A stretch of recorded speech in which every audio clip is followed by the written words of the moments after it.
Hello and welcome to today's edition of The Exchange, brought to you by the New York Stock Exchange. I'm Douglas Jonas, your host.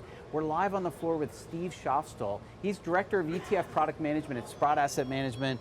Steve, thanks so much for joining today. Great to be here, Doug. Thanks. I want to talk about uranium. You've got the Sprott Uranium Miners ETF, easier ticker symbol than name, URNM. Tell us all about it.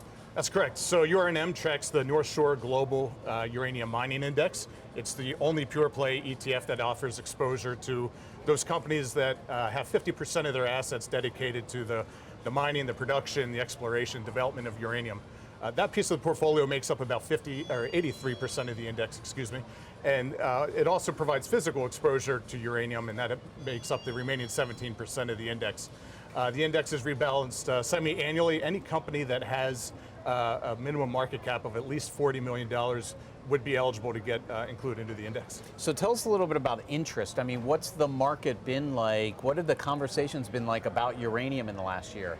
So uranium has been one of the best performing asset classes, not only in 2023, but also over the last several years. A lot of that has to do with how the energy markets are changing. There's a renewed interest in the energy transition, and that's really picking up steam. If we look at 2022, we saw investment of about $1.1 trillion into the energy transition, and that's significant because not only is that the first time that we've seen at least $1 trillion invested, but also it's the first time that we've seen the investment on a global scale reach that of fossil fuels. We're also coming out of a period of about a decade where the uranium industry was actually underinvested in. So if you go back to 2007, you would see prices of physical uranium were about $140 a pound. By the time we got to 2016, they were somewhere around $20 a pound or a little less than that. When you get to where we're at now, a lot of those mines that were up and running over that 10-year period had to go to care and maintenance mode, meaning they weren't producing. So we've seen prices now on uranium come up to about $100, a little bit more than that here in recent days per pound, and we're starting to see those mines come back on. So what's happening as we look at the broader uranium space, we're seeing countries starting to have a renewed interest in nuclear energy.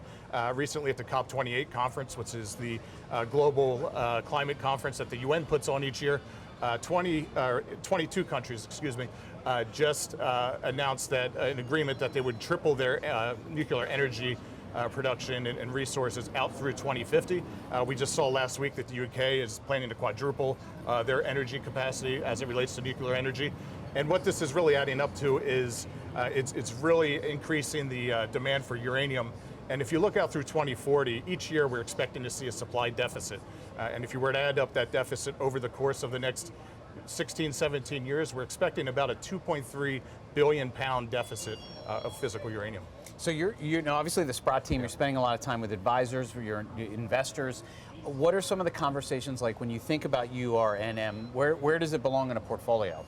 So when you look at many of the major market indexes, whether they're global market indexes or domestic indexes or energy indexes, we see that there's very little, if any, exposure to uranium miners. And one of the things that we think many investors could benefit from is if they were to look at either using URNM as a way to diversify their overall portfolio, or they could also put it into their growth or thematic sleeve if they wanted to try to take advantage of the growth characteristics of the uranium space. And of course, if you want to learn more about the uranium ETF, it's URNM, easy to remember. You can go to our website, etfcentral.com, go up to that search screener, it is all free. Frankly, you just write in Sprott, S-P-R-O-T-T, you're going to see the entire lineup, all that data provided to you for free, plus a lot of educational content brought to you by the New York Stock Exchange, the home of ETFs.